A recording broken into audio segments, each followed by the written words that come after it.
তেলের পরে তেজপাতা, গরম মশলা ফোড়ন দেওয়া হয়েছে, তারপরে পেঁয়াজ কুচো, রসুন, আদা, ধনে জিরের গুঁড়ো, গুঁড়ো লঙ্কা, কাঁচা লঙ্কা সব দেয়া হয়েছে। এবার হচ্ছে গিয়ে এই যে চিকেন ধোয়া, মশলা কষানো হলে চিকেনটা দেওয়া হবে।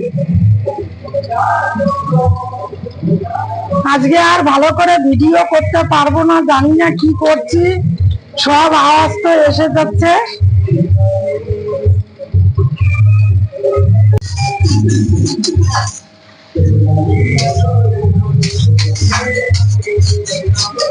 নমস্কার সবাইকে, ওয়েলকাম ব্যাক মাই শিপ্রা বিশ্বাস হোম ব্লগকে সবাইকে স্বাগত।